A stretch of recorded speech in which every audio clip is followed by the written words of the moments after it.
Quelle est votre vision de Dieu? Est-ce que c'est ce Dieu de gloire?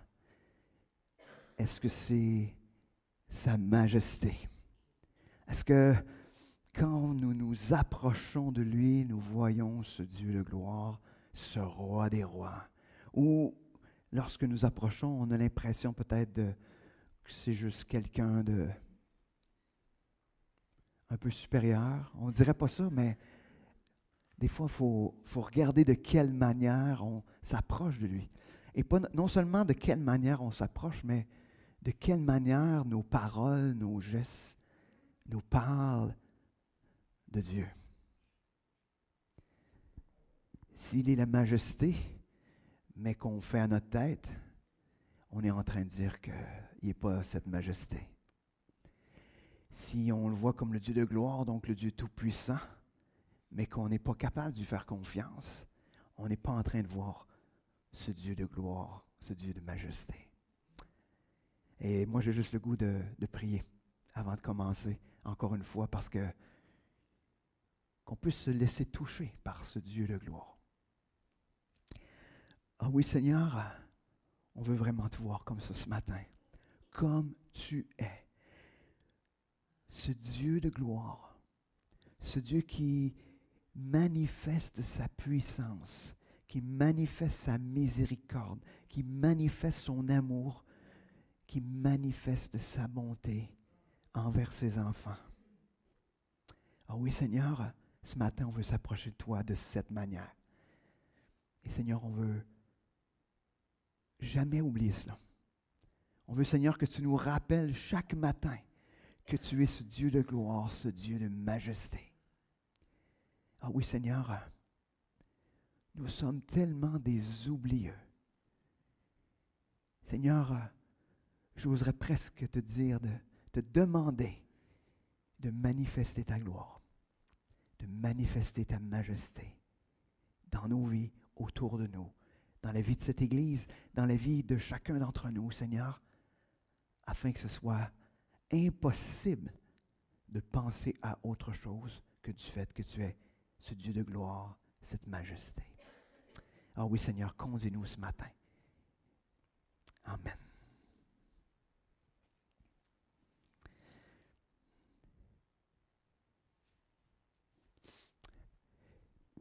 Ça fait déjà presque 9 mois que je fais des services funéraires, que je fais ça de manière régulière. Probablement quelque chose comme une vingtaine de services funéraires au cours des 9 derniers mois. Et je trouve ça intéressant chaque fois que je rencontre les familles.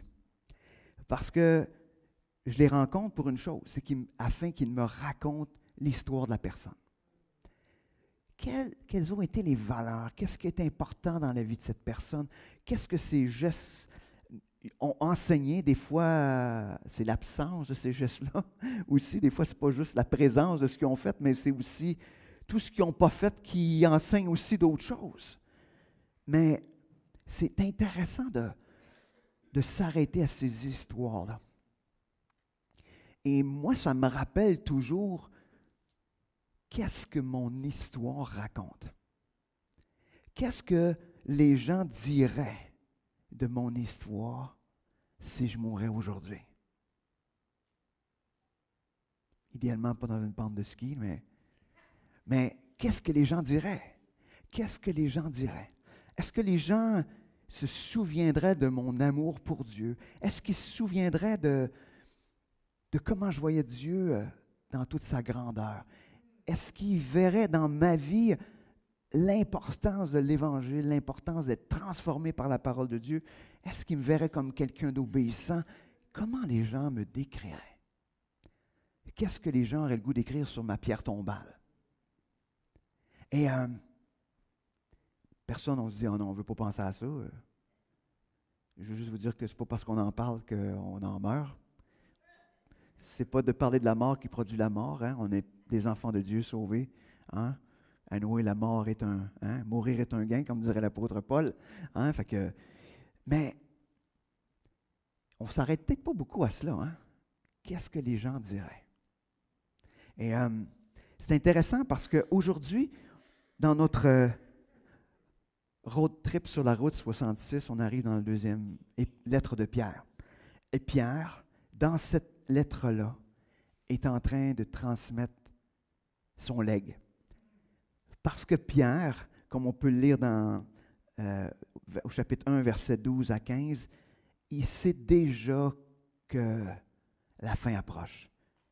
Hein, on peut lire « Voilà pourquoi je ne cesserai de vous rappeler ces choses, bien que vous les sachiez déjà et que vous soyez fermement attachés à la vérité qui vous a été présentée.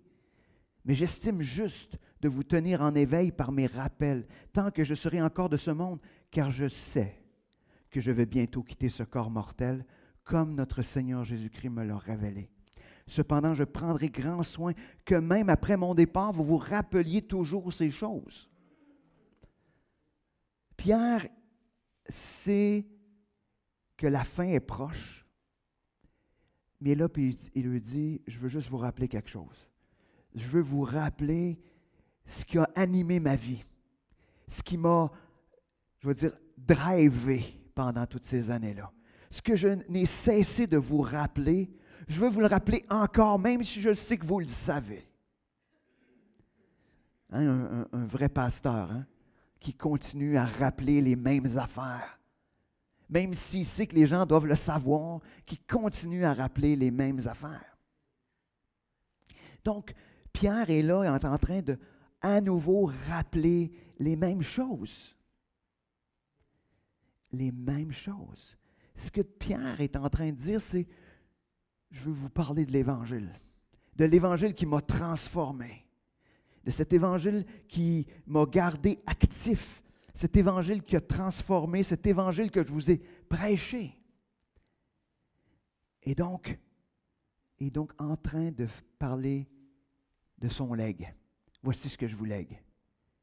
Puis, hein, quand on lègue de quoi, on espère que les gens vont s'en souvenir longtemps. Hein? Hein, tu sais, des fois, je me souviens, il y a des gens, des fois, qui ont beaucoup d'argent, tu sais, puis ils meurent, puis ils espèrent que l'argent qu'ils vont léguer à leurs enfants, qu'ils vont bien l'utiliser, tu sais, qu'ils vont se rappeler comment ça leur a coûté de l'énergie peut-être pour l'avoir, tu sais. Mais ça, c'est la garantie à peu près inutile qu'on a, mais en même temps, là, c'est pas plus important que cela. Ce qu'il est en train de dire, c'est, je vais vous transmettre toute ma richesse que j'ai reçue. Cette richesse que je ne veux pas que vous oubliez. Et ce matin, on va justement s'arrêter à cela. On ne fera pas toute la lettre, hein, je me suis retenu cette fois-ci. On va rester dans le chapitre 1 seulement. Mais donc, je veux qu'on s'arrête justement à cette introduction, où ce qui nous rappelle justement les choses que nous devons retenir. Et Pierre met la table dès le premier verset. Donc, 2 Pierre 1, 1. Il commence en disant, « Simon Pierre, serviteur et apôtre de Jésus-Christ, salue ceux qui ont reçu le même privilège que nous, la foi. Ils la doivent à Jésus-Christ, notre Dieu et notre Sauveur, car il est juste. » Ce matin, comme je dis souvent, nous pourrions s'arrêter direct là. Qu'est-ce qu'il ressort dès le départ? Parce que selon la version qu'on a, c'est qu'il parle qui ont reçu le salut, le même salut que nous. Il est juste en train de dire, « Hey, on est tous pareils. Vous êtes un enfant de Dieu, vous avez reçu un salut de la même valeur que votre voisin. » Il n'y a personne ici dans l'Église qui peut dire, « Moi, j'ai un salut de plus grande valeur. » Non. Christ est mort de manière égale pour le salut égal de tous. Et ça, c'est important. C'est important parce que ça nous rappelle que nous sommes tous ensemble dans le même bateau, mais aussi avec le même salut. Il dit les mêmes privilèges, et ces privilèges-là, c'est les privilèges de la foi.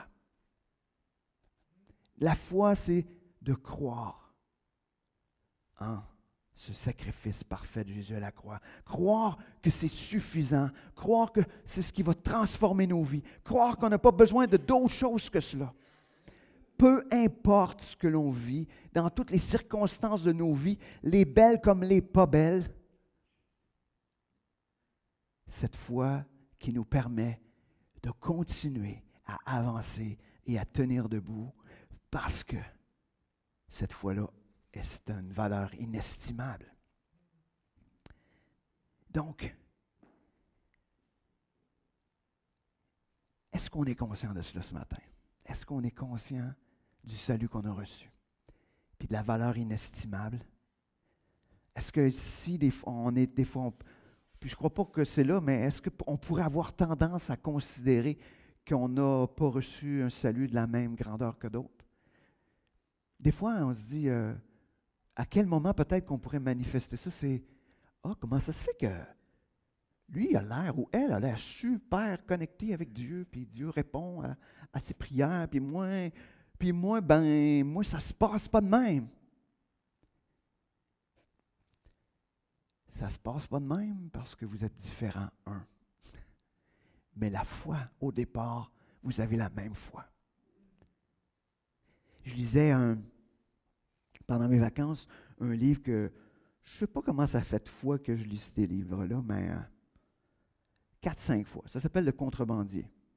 Le contrebandier, c'est quelqu'un dans les années 50, 60, qui traverse des Bibles dans les pays communistes. Et pendant que je suis en train de lire ça, on entend ce qui se passe en Ukraine. Tu sais. Puis on entend parler des croyants. Je ne sais pas si vous êtes conscients, mais en Ukraine, c'est le pays où il y a le plus de chrétiens évangéliques par prorata dans cette zone-là, dans l'Europe de l'Est. C'est vraiment le pays le plus évangélique. Le pourcentage est le plus élevé là. Imaginez. Fait que moi, quand je pense à l'Ukraine, je pense à nos frères, nos sœurs qui souffrent ce matin, puis qui, eux autres, de se rassembler, c'est peut-être pas pareil. Mais quand je lisais dans ce livre-là, ce qui me fascinait, c'est, je me disais, hey, ce gars-là, il a de la foi, là. Il traverse avec des centaines de Bibles dans des pays où on n'a pas le droit de faire ça. Ils sont à la vue de tout le monde. Il ne les cache même pas. Et sa prière est, Seigneur, toi qui ouvres les yeux à ceux qui ne voient pas, je te demande de fermer les yeux à ceux qui voient. Il déplace les boîtes, il déplace les Bibles, puis il ne les voit pas. Et il traverse des centaines et des centaines de Bibles comme ça. Quand je lis ça, je me dis, wow, ça c'est de la foi. Mais moi, y a-t-il quelque chose de plus que moi, ce gars-là, qui se fait appeler le frère André? Pour nous autres, ça fait un peu bizarre, là, ici, mais par là-bas, c'est correct. Mais pour nous, ça fait un petit peu... au Québec, on a un autre frère André. Mais comment ça se fait que lui a cette foi-là? Puis quand je lis ce texte-là ce matin, Dieu est en train de me dire, ben Sylvain, tu as la même foi que ce gars-là. Tu as reçu la même foi. Pourquoi? Pourquoi est-ce qu'on a reçu la même foi? Parce qu'on a le même Dieu. Et parce qu'on a le même Dieu, les résultats peuvent juste être pareils. Parce que la foi ne dépend pas de moi, ne dépend pas de mes capacités.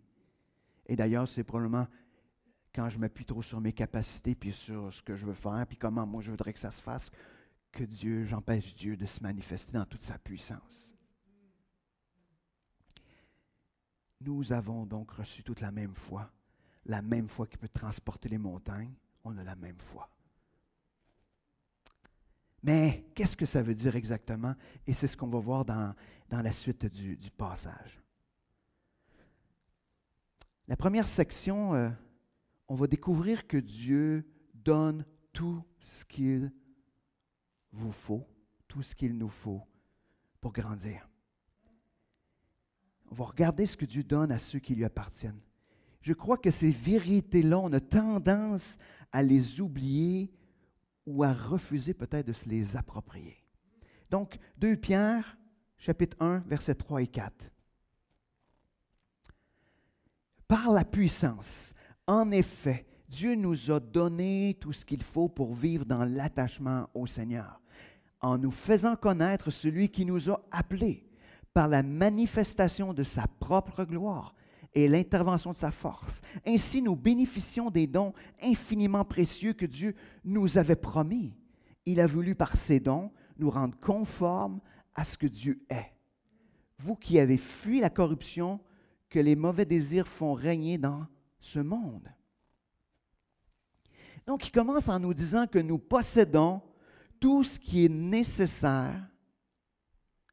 Tout, c'est inclut tout. Hein? Tout, c'est tout. On ne peut pas rajouter rien. Tu as tout. Si je te dis que tu as tout, tu as tout. Hein? Est-ce qu'on est d'accord? OK. Tout ce qui est nécessaire pour vivre dans l'attachement au Seigneur. Dans d'autres versions, ils vont parler à la vie et la piété. Mais la piété, c'est cet attachement au Seigneur. Donc, il nous manque absolument rien pour vivre une vie de disciple, une vie de plus en plus semblable à Christ. Ce qui est la vérité. Nous avons tout ce qui est nécessaire.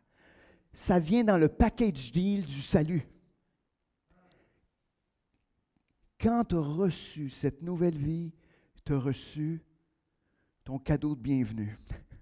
Puis dans ce cadeau de bienvenue-là, c'était inclus tout ce qui est nécessaire pour vivre à la vie, et pour vivre toute la vie, cette vie d'attachement à Dieu. Ce qui est intéressant aussi, il commence en disant par sa puissance, donc par l'action de l'Esprit, et ça nous donne une assurance que c'est fait. Si Dieu dit, je t'ai tout donné, puis c'est par ma puissance que je t'ai tout donné. Alors, si on pense qu'il nous manque quelque chose, on est en train de faire Dieu menteur. Parce qu'on est en train de dire, Dieu, non, Dieu dit, par ma toute puissance, je te l'ai donné. Hein? La puissance qui a amené la résurrection de Christ, par la puissance.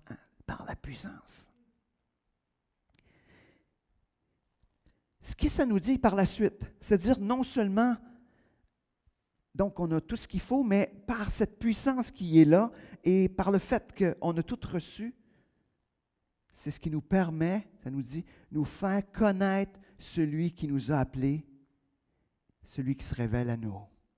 Donc Dieu se révèle à nous, puis il dit, je me fais connaître. Dieu a décidé de se faire connaître. Il donne tout ce qu'il faut pour vivre la vie à la piété. Puis en plus, à travers ça, il dit, je me révèle à toi. Je me fais connaître à toi. Dieu fait le premier pas dans la relation pour se faire connaître. Est-ce qu'on dit, je veux te connaître ou non? Ou je veux connaître quoi? Je veux donc se faire connaître. Puis de quelle manière il se révèle à nous? Il se dit par la manifestation de sa propre gloire. Hein? On n'a pas chanté ça tantôt? Dieu de gloire. J'arrête là, OK? Je me méfie. Si je chante trop bien, Cécile va voir que j'embarque en avant ici. C'est pas mon don. Donc, par la manifestation de sa propre gloire. Donc, quand Dieu se manifeste, on découvre de plus en plus dans tout ce qu'il est, dans tout ce qu'il fait. Quand il se produit des choses dans nos vies, puis on voit la gloire de Dieu qui s'est manifestée dans la vie d'un frère, dans la vie d'une sœur, dans nos propres vies, Dieu est en train de se révéler dans tout ce qu'il est. Et on a souvent juste un petit avant-goût. Hein? Ça, c'est un processus qu'on n'a pas fini. On n'a pas fini, peu importe le nombre d'années dans notre vie chrétienne. Il n'y a pas de fin à ça. Mais aussi, donc, manifestation de sa propre gloire, ça nous donnait dans tout ce qu'il est. Mais pour ça, il dit par l'intervention de sa propre force. Donc, dans toutes ses actions. Dieu qui se manifeste à travers des actions, des fois toutes simples, toutes banales. Et puis ça, on l'oublie. On l'oublie. Et des fois, il y a des choses qui se produisent, puis on se dit, « Oh, wow! » Il nous est arrivé un petit événement pendant qu'on était au ski. Je ne sais pas pourquoi, je vais le nommer, mais c'est moi que ça l'expose, fait que c'est pas grave. Mais je ne sais pas trop ce qui s'est passé dans ma tête, mais je pense que je freine, mais j'accélère. En tout cas, je suis le pied pas sur la bonne pédale. Et si l'auto ne s'arrête pas, il va y avoir des dommages incroyables. Carmen, qui est à côté de moi, qui en général, dans ces situations de stress, elle gèle. Elle est comme ça. On a chacun. Ben, elle a pris le break à bras puis elle l'a levé. Mais ça, je suis obligé de dire que c'est une manifestation de la puissance de Dieu. Parce qu'en temps normal, dans nos capacités humaines, ça aurait été le désastre. Ah, ça a l'air banal, dit comme ça, mais c'est probablement banal de plusieurs milliers de dollars. Mais, tu sais, Dieu se manifeste dans... Puis là, on dit, c'est une petite chose, mais il se manifeste, et des fois, on oublie de regarder. On oublie de constater. On oublie de lui redonner toute cette gloire quand il se manifeste dans nos vies. Quand on continue dans le texte, il dit que nous bénéficions des dons, de dons qui sont infiniment précieux et des dons qu'il avait promis. C'est comme Dieu te donne ce qu'il a promis. Hey, lui, il est fidèle là-dessus. Il donne ce qu'il promet. Ils ont été promis par Dieu. Et qu'est-ce que Dieu a promis, en l'occurrence? De nous rendre conformes à ce que Dieu est. Et, des fois, on se regarde aller et on dit, « Seigneur, tu as un beau projet. Seigneur, moi, je n'embarquerai pas dans ce projet-là. » On est tous comme ça, On se regarde aller, puis pour la plupart d'entre nous, on dirait, « Seigneur, moi, je ne me choisirais pas comme projet. » Mais Dieu est tout-puissant. C'est un Dieu de gloire. Et Dieu a décidé de se manifester dans tout ce qu'il est, afin de nous rendre conformes à lui. Étant donné que nous possédons toutes choses à cause de Christ, parce que Dieu a créé toutes choses, parce qu'il a tout mis en place pour nous réconcilier au départ avec lui par l'œuvre de Christ à la croix, parce qu'il a promis aussi de nous transformer chaque jour de plus en plus, afin d'être de plus en plus semblable à Christ, ce qu'on appelle la sanctification. Nous rendons donc de plus en plus saints, jusque dans sa présence glorieuse. Son projet sera terminé lorsqu'on sera avec lui. Et ça, là, tant que vous vivez sur terre, ça veut dire que Dieu est en train d'accomplir son œuvre dans votre vie. Je crois qu'on ne doit pas oublier jamais ces vérités-là, chaque jour, chaque instant, quand on fait face à tout ce qu'on a devant nous. Parce que souvent, quand les choses ne se passent pas comme on veut, tout à coup, ça fait comme les petits yeux qui se tournent vers notre nombril, en disant, comment ça se fait que ça ne se passe pas comme ça? Dieu a un plan. Puis Dieu a un plan, puis ça va se passer comme lui veut que ça se passe. La seule chose qu'on a à faire, par exemple, c'est d'être obéissant. Est-ce parce que ça va empêcher l'accomplissement du plan de Dieu? Non. Juste parce que ça va être moins souffrant. Je pense. Des fois, on résiste. On résiste, mais Dieu, lui, a un plan. Il dit, regarde, si tu veux que ça prenne plus de temps, pas de problème. Mais Dieu nous aime assez pour nous emmener où il veut nous emmener. On n'est pas en train de déjouer le plan de Dieu, ne vous inquiétez pas. Dieu est puissant, Dieu est glorieux. Est-ce que vous êtes d'accord avec ça qu'il faut garder ces vérités-là devant nous? Mais on va continuer. Parce que là, quand on poursuit le texte, on a presque l'impression que Pierre vient faire un switch comme dirait Yvan, il y a des tensions. Hein? Il va mettre une petite tension ici entre deux vérités. Et donc, pour bien comprendre ce qu'il va dire par la suite, on a besoin de ne pas perdre de vue que tout ce que nous possédons, ça ne vient pas de nous. Ce n'est pas nous qui avons fait ces choses-là. Donc, dans la suite du passage, quand Pierre va parler de mettre nos efforts, il ne parle pas d'efforts, juste d'efforts humains, mais il parle de ce désir que Dieu met en nous de grandir dans cette sainteté-là. En passant, vous êtes déjà saints. C'est fun de dire ça, j'aime ça placer une conversation. Mais je ne ferai pas ça partout. Ici, dans l'Église, je peux le dire, mais je ne suis pas sûr si je croise des gens cet après-midi qui ne connaissent pas le Seigneur, que je lui dis, je veux juste te dire que je suis saint. C'est intéressant, mais il va dire, ouf, je vais dire, oui, je suis un saint, ça c'est la réalité, mais Dieu travaille à le rendre cette image parfaite-là. Tu sais, il y a du travail encore à faire. Donc, Dieu nous a déclarés saints, Dieu travaille en nous afin de nous rendre de plus en plus conformes à cette image. Mais ce que Dieu dit, c'est, d'autre part, mettez tous vos efforts. Et l'on arrive dans versets 5 à 7. Pour cette raison même, faites tous vos efforts pour rajouter à votre foi. Foi, vous vous souvenez qu'on l'a vu là, dans le début. Hein, on a une foi commune. Hein? OK. La force de caractère. À la force de caractère, la connaissance. À la connaissance, la maîtrise de soi.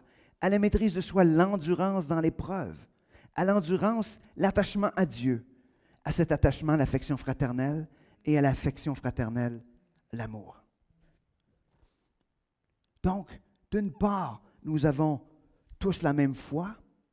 Et ce qui est en train de nommer là, c'est les dons aussi que l'on a reçus. Donc, la foi, comme je l'ai dit tantôt, c'est faire confiance à Dieu. Puis c'est là que ça va commencer.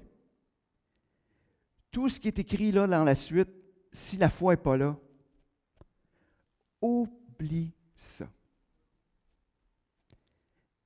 Il faut s'appuyer sur Dieu, avoir cette confiance en Dieu, avoir cette certitude que Dieu est celui qui nous sauve, qu'il n'y a pas d'autre salut en dehors, que le sacrifice de Christ est parfait, complet.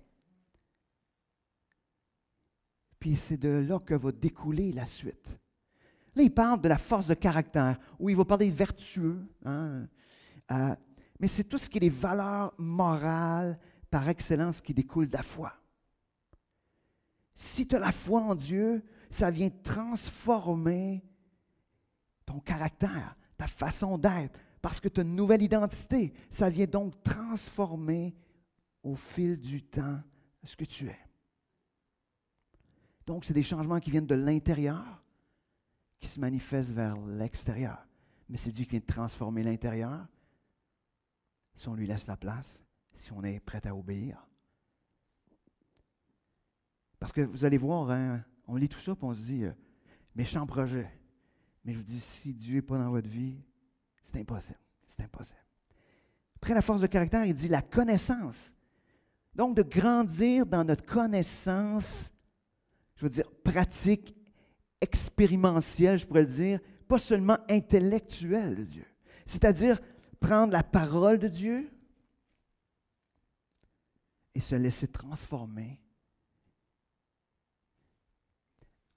Jésus est la parole. Hein? C'est ce que Jean 1 nous dit. Jésus est la parole. OK? Donc, si je lis la parole, je suis en train d'écouter Jésus me parler à propos du Père, à propos de son cœur. Il est en train de se révéler à moi. Mais est-ce que je me laisse transformer? Est-ce que je me laisse toucher par le contenu ou par ce que Dieu est en train de me dire? Donc, la manière de grandir ou d'ajouter la connaissance à ces choses-là, c'est d'avoir du temps, dans la parole. Imaginez, je ne me souviens plus c'était dans quel pays, il n'y avait pas ça des Bibles. Puis là, tout à coup, je pense que c'était en Asie. Là, ils sont arrivés avec des centaines de Bibles. Et là, les gens sont mis à se battre, les chrétiens, pour avoir la Bible. Fait que là, les gens disent, mais qu'est-ce que c'est ça, vous vous battez pour avoir la Bible? Mais il en avait tellement soif d'avoir la parole de Dieu, il dit, Seigneur va nous pardonner après. Hein? Parce qu'il voulait tellement avoir la parole de Dieu. Imaginez. Est-ce que quelqu'un ici qui est prêt à se battre pour avoir une Bible? Maintenant, on a 80 versions sur notre téléphone. Hey, si on ouvrait nos Bibles, 80 Bibles, il faudrait les ouvrir 80 fois. Je voudrais en ouvrir 80 fois une Bible par jour. Faudrait-tu faire ça? Moi, je crois qu'on a besoin de plonger et de réfléchir à. Je fais juste le voir. Tu sais, je me suis mis au défi de partager un verset sur Facebook par jour, dans ce qui est ma lecture. Puis, c'est fun, c'est un beau projet, là. Mais humainement, c'est impossible. Mais quand je suis là et que je lis la parole, je dis, Seigneur, je veux partager quelque chose, mais pas juste parce que je veux le partager, mais parce que je veux être touché par ce passage-là, premièrement. Parce que je fais juste partager le verset. Je ne vous partage pas ce que Dieu m'a montré dans ce verset-là. Mais ce que je fais, mais ça m'oblige à être transformé par la parole de Dieu. Puis si ces versets-là, par la suite, je les partage avec un frère ou avec une sœur ou avec Carmen, elle est édifiée, mais en même temps, on peut aller plus loin. Puis on s'encourage. Puis on grandit ensemble. On grandit ensemble. Il parle de la maîtrise de soi qu'il faut ajouter après ça. Donc la maîtrise de soi, c'est l'habilité à se retenir face aux désirs pécheurs. Essayez, ouais. Essayez, je veux dire. Êtes-vous capable? C'est difficile, hein? Mettons que la petite lumière, faut qu'elle soit allumée, que Dieu est là et qu'il est en train de dire, hein? Mais comment développer la maîtrise de soi par soi-même? En tout cas, il y en a qui réussissent, il y en a qui sont très, mais j'appelle ça, il y en a qui réussissent, mais sont très, c'est par une certaine rigidité. Il n'y a pas de vie, là, tu sais. Tu sais, c'est des gens très sous contrôle. Mais intérieurement, ils ne sont pas transformés par ça. Puis tu sais, vous parlez de ça à des gens qui ont des problèmes de dépendance, peu importe la dépendance. Ça, là, c'est le nerf de la guerre. C'est comme oublie ça. Oublie ça. La seule manière, c'est que Dieu nous donne la capacité de le faire. Puis la manière qu'il donne la capacité de le faire, c'est quand Dieu nous rappelle ses promesses. Quand il nous rappelle qui il est. Quand il nous rappelle qu'il nous aime. Quand il nous rappelle qu'il est le plus important. Quand Dieu nous parle. Parce que par soi-même, c'est difficile, c'est voire impossible. Moi, en tout cas, personnellement, je crois que pour moi, c'est impossible. C'est impossible. Continuons. L'endurance dans l'épreuve. Donc, demeurer fidèle, pas seulement pour une courte période, mais à long terme. Fidèle. Tu sais, l'épreuve, en général, tout va bien pendant une demi-heure. La première demi-heure, on est pas mal bon. Hein? Première demi-heure de souffrance, première demi-heure de difficulté, ça va, mais c'est quand ça dure dans le temps. Quand ça dure dans le temps. La seule manière, quand ça dure dans le temps, c'est de se rappeler que Jésus est là et qu'il souffre avec nous. Qui est au milieu de la souffrance. Ah, puis ceux qui lisent le livre, là, Doux et humble de cœur, Jésus qui accepte de descendre dans le trou avec nous, puis qui prend notre fardeau, puis qui nous aide à sortir. C'est ça la réalité de ce qu'il est Christ. Christ, il est sans péché, Christ n'a pas besoin de ça, mais dans l'épreuve, il est avec nous. Il est avec nous et il descend avec nous dans les périodes, dans les moments les plus creux, les plus sombres de nos vies. Il est là avec nous. Puis non seulement ça, il prend soin de nous. Il prend le fardeau. Puis quand on est rendu à cette étape-là, ben, il tend la main, il nous sort de ce trou-là aussi. Imaginez. Il n'y a pas de compagnon plus fidèle que ça, hein? On doit se rappeler cela. Rajouter à tout cela l'attachement à Dieu. Mais on l'a vu au départ, hein, c'est quelque chose, on a tous reçu ce qui contribue, hein, à la vie, mais on pourrait dire à cet attachement à Dieu. Cet attachement à Dieu, donc, c'est cette dépendance. Cette dépendance vive une vie qui est de plus en plus semblable, une vie transformée, une vie de plus en plus sainte. S'attacher à Dieu. Hein, puis je rappelle toujours ma petite image de ce que c'est un disciple. Hein? C'est celui qui est couvert de la poussière du maître. Ça veut dire qu'il faut être proche dans ses baskets. Fait que restons proches des baskets de Jésus afin qu'il puisse avoir un impact sur nous.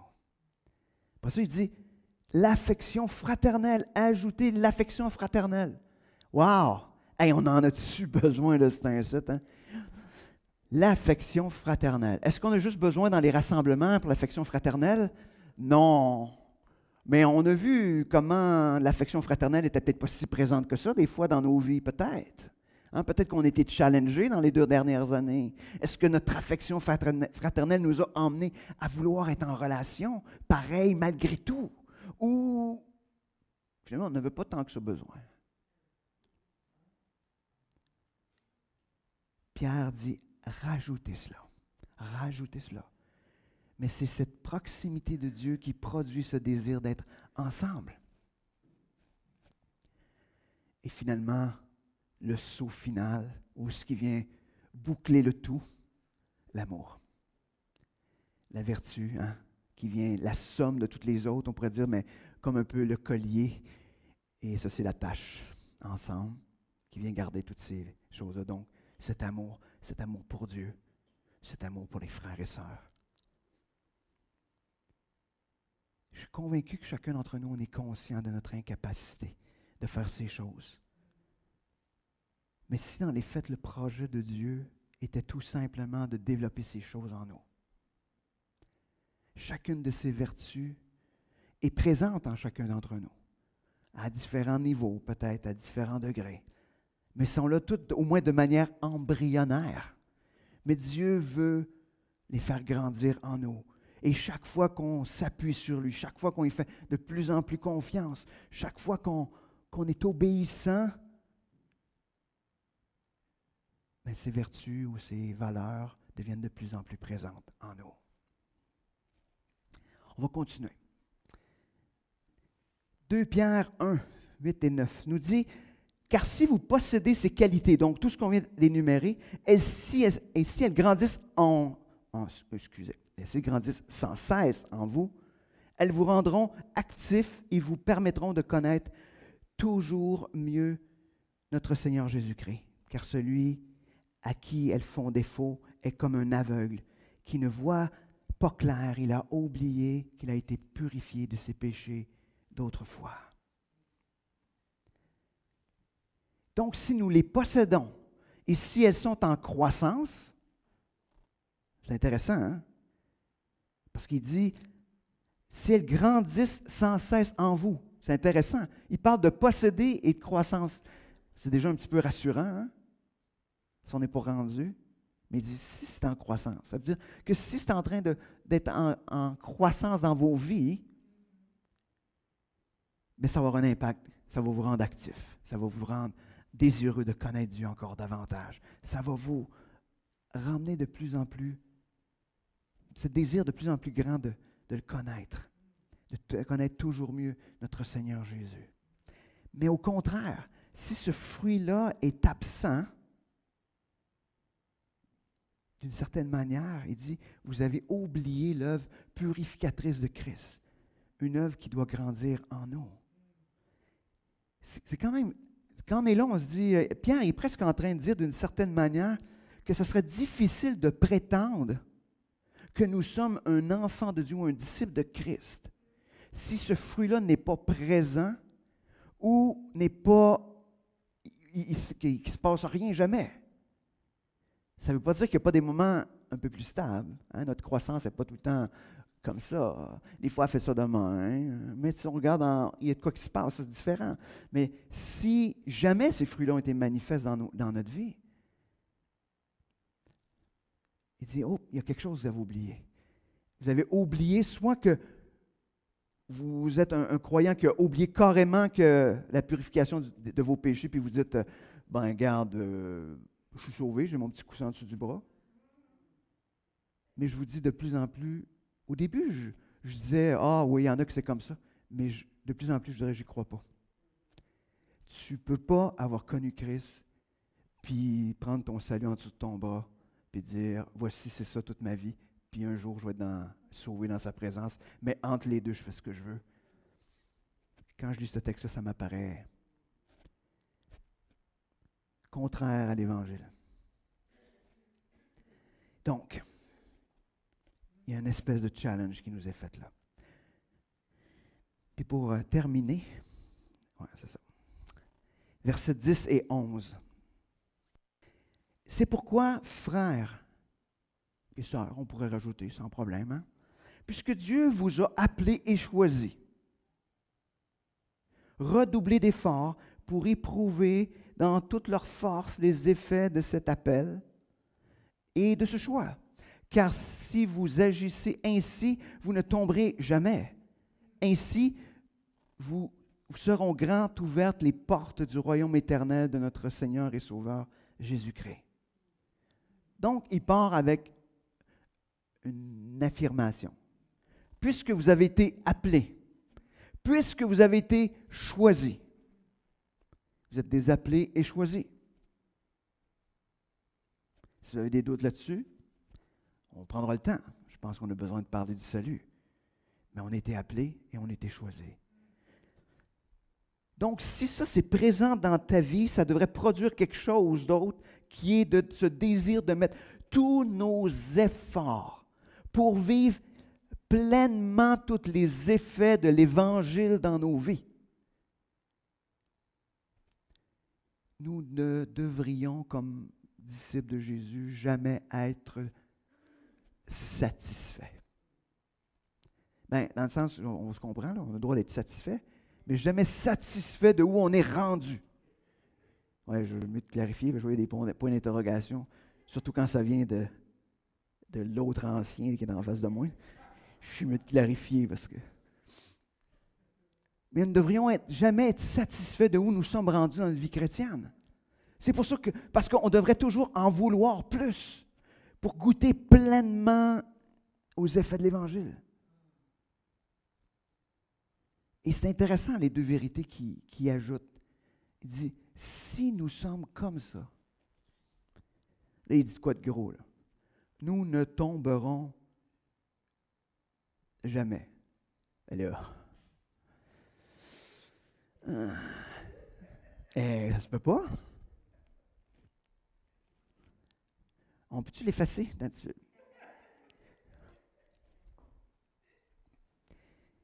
Plus je le regardais, plus ce qui me venait clairement, c'est ce jamais, c'est de moins en moins jusqu'à jamais. C'est-à-dire que, puis le tomber jamais, c'est aussi le tomber sans jamais pouvoir se relever. Je pense que le tomber est dans ce sens-là, c'est-à-dire nous ne tomberons jamais de manière à plus être capable de se relever. Donc, il est en train de dire, vous ne serez plus jetés à terre comme morts. Vous allez, tomber de moins en moins, mais vous allez aussi être en mesure de vous relever chaque fois. Il dit aussi que cette réalité de la vie de disciple, une vie en transformation par l'Évangile, c'est celle aussi qui va nous ouvrir les portes du royaume de Dieu. On est porté à dire, parce qu'il dit « toute grande ». Comme il y en a qui vont être un petit peu ouverts, puis d'autres toutes grandes. Non, non. Il n'est pas en train de dire qu'il y en a qui ça va être ouvert un petit peu, puis d'autres toutes grandes. Il est juste en train de rappeler que si vous êtes appelé, si vous êtes choisi, puis que l'œuvre de Christ se fait dans votre vie, vous êtes en transformation, quand vous allez vous présenter devant Dieu, les portes vont être ouvertes, toutes grandes. Et ça, c'est une promesse. C'est une certitude. Alors ce matin, est-ce que nous sommes des disciples appelés et choisis? Donc, vivons cette expérience de se laisser transformer jusqu'à cette perfection dans la présence de Dieu. Peut-être petit rappel, n'essayons pas de grandir par nous-mêmes. Il y a plein de plans en 12 étapes pour être un meilleur ci ou un meilleur ça. Non. Il y a une seule étape. Approchons-nous de Dieu, laissons-le nous transformer et soyons obéissants, tout simplement. Donc, en même temps, il nous challenge sur faites quelque chose. Passez à l'action. C'est genre, tu ne peux pas par toi-même, mais en même temps, tu es appelé à passer à l'action, à poser des gestes. Donc, qu'est-ce que vous allez faire ce matin? Est-ce que vous allez vous approprier tout ce que vous avez reçu grâce à l'Évangile? Et est-ce que ce que vous avez reçu va vous emmener ce matin à faire un pas, un premier pas? Qu'est-ce qui sera différent tantôt? Parce que vous croyez ce que vous avez reçu. Qu'est-ce qui sera différent? Prions. Seigneur Dieu, merci ce matin pour ta parole. Merci de nous rappeler encore une fois que tu nous aimes d'un amour incroyable, que tu nous as donné ce cadeau si précieux de la foi, d'une foi qui nous est commune à tous. Seigneur, notre désir ce matin, c'est de te connaître de mieux en mieux, de grandir. Pas de grandir chacun notre bord, mais de grandir ensemble, comme famille. Seigneur, on a hâte au jour où on se présentera tous ensemble dans ces portes grandes ouvertes du ciel. Ah oui, Seigneur, viens faire une œuvre dans nos vies ce matin. Seigneur, quel est le premier pas que tu appelles à chacun d'entre nous à faire ce matin? Si nous plaçons notre confiance en toi. Merci, Seigneur, pour ce que tu vas faire. Amen.